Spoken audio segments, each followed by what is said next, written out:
Thank you, John. Just to underscore that last point, he was talking about the importance of acting locally. Municipalities, counties, districts around the country can make a tremendous difference.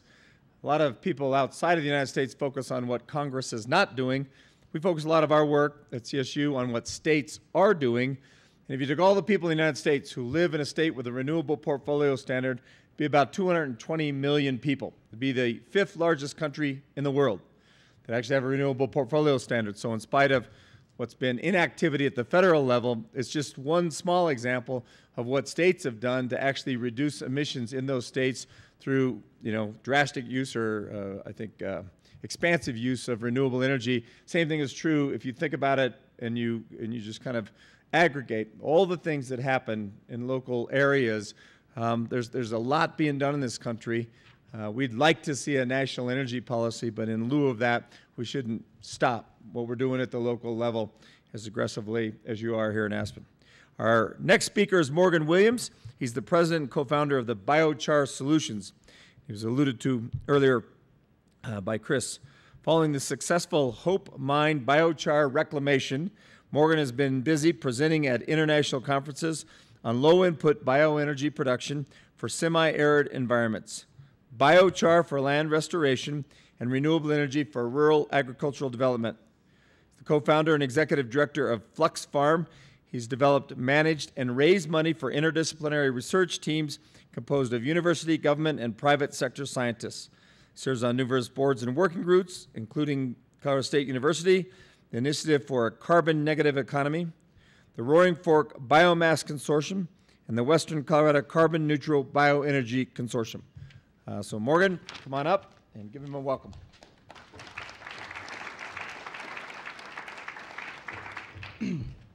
All right, I know it's been a long day. You guys are great for being here. Maybe you could just put your arms up and stretch a little bit. Wake up. All right, Aspen Yoga Society isn't here to do that for us, but thank you so much for having me here. I'm probably the youngest speaker. Well, I know I am. It's really great to have an opportunity to talk about some of the things that I have an interest in, and thank you for empowering me to explore some of these crazy ideas and see how they pan out. So I'm going to talk about biochar as a nexus for the low-value biomass that we have in our forests, carbon and restoration. So how does this all kind of fit together potentially?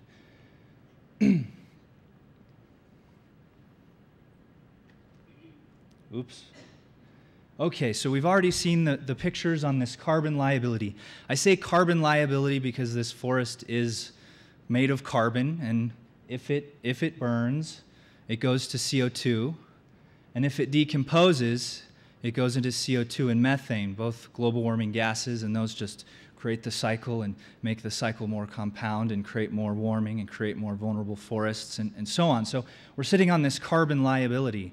And it's a massive carbon liability. In some respects, it might be the most massive carbon liability we've confronted here recently. And in Western Canada, in the 50 million acres of beetle-killed forests, you're sitting on about 4.5 billion tons of CO2 that will be emitted back into the atmosphere if that goes up in flames or decomposes.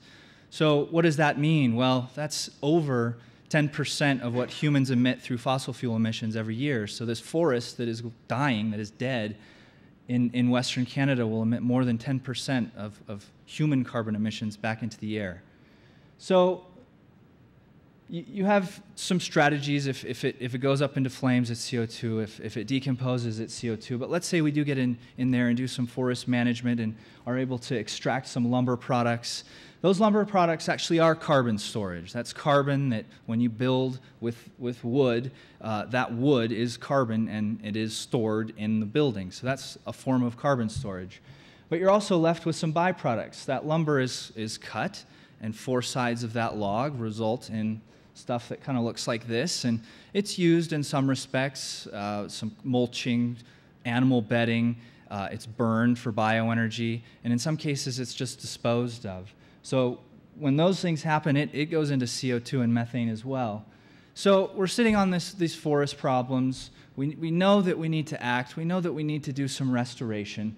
So the concept is, could we potentially use this liability, this problem, as an opportunity to address some other problems that we're confronted with? So that's the caveat here. How do we do that? So a little bit about the biochar process. So in basic detail, you take this low-value biomass, these waste trees. If in fact you're in a lumber mill or a landfill operation, you've got some chips that are at the facility, and instead of letting them decompose, why don't we put them in this machine? And this machine is effectively a big cooker. It's a baker. And you put the stuff inside this cooking machine and you bake it in the absence of oxygen, and you stabilize that biomass carbon, and you make biochar. So it's stabilizing carbon in this process. Now, some concepts have been out there. The Forest Service asks me from time to time, what about slash piles? There's hundreds of thousands of these things out there. You know, we can't get them out of the forest. Is it really viable to bring everything to the lumber mill? Well, no. We might be able to get it 1 to 4% of the beetle kill in the forest as far as biomass. So what about the rest? So conceivably, there are companies that are developing these types of technologies that are essentially these metal blankets that you can wrap around these slash piles, and they have little vents in them. You can adjust them, and conceivably bake biomass in the absence of oxygen in the forest to create something that looks kind of like biochar. It might act kind of like biochar. I don't know if it really does. All biochar is not the same, but there's innovative stuff going on that's really cheap, and you can get it a lot of the problem. So what exactly is this stuff? It's basically baked plants. It's basically a charcoal that is intended for soil application. And this little piece of charcoal is like this highly porous sponge. It isn't a nutrient itself. It isn't water. It isn't microorganisms. But when you put this biochar into the soil, it acts like a catalyst for water, nutrients, and microorganisms to aggregate on and habitate on, and they're really happy about this stuff. So it's been shown to increase soil water holding capacity, increase soil fertility, increase the population of microorganisms in the soil. And this stuff is really interesting because it's stable upwards of 1,000 years in the soil. So once you put it there, it's in there. Now, what's really exciting to me is that the biochar, the technology is what's called carbon negative. Now, what I mean by carbon negative, I explained a little bit on the carbon cycle. So when trees are growing, they're through photosynthesis pulling CO2 out of the atmosphere and making this tree.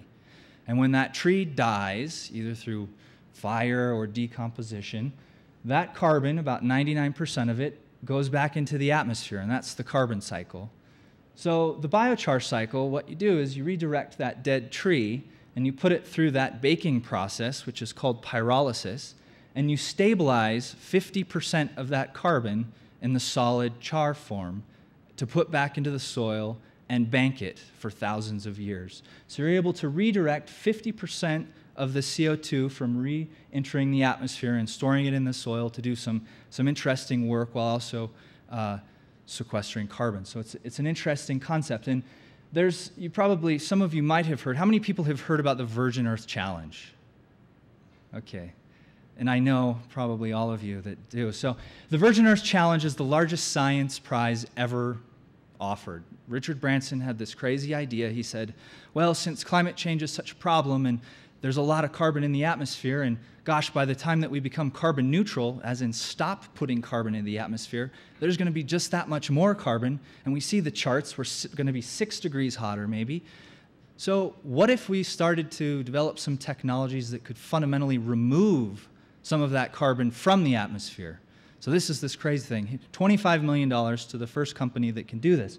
So 2,600 companies have been looked at, and I'm fortunate enough to represent one of the 11 companies. Colorado has 2 of these companies out of the world. Colorado should be proud of this. This is really cool stuff. That have the capability of potentially scaling to meet this Virgin Earth Challenge. So it's really interesting stuff, and if you haven't heard of the Virgin Earth Challenge, this whole crazy concept, there's some really good ideas out of there, and some of them are, a little further along than others, but it's worth looking at. So how do you use this stuff? You can use it for really anything that has to do with increasing soil fertility, but we got really interested in it for restoration. We see that as something that's really needed. The economics of restoration are a little bit better than dry acre ag, so you can actually afford to build this industry potentially through restoration while you're scaling. So I had the opportunity through some really interesting conversations, like how are we going to do this? John Bennett and Kate Holstein came and were talking in the Forest Service, what are we going to do? This opportunity to do this mine reclamation project came up, and I had never worked on a mine. I don't really know a whole lot about mine reclamation up until this point. Could we do this? Could we turn the biomass from the mountain pine beetle into this biochar and put it into this mine site and regrow it? I was like, well, I know how we could begin to think about that and begin to try that, and I can put a team together that can actually do that, and here's a budget. So, wow, really cool. Lots of partners, ACES for the Forest Service, Pitkin County, the foundation that I worked with, Flux Farm, and this new company, Biochar Solutions, took on this really crazy mine project. And what you'll see here is this mine slope, and it is about 7 miles upstream from here. It's on Castle Creek, and that's one of the main water sources for the city of Aspen. And Forest Service, this is on their property. They're sitting on this thing.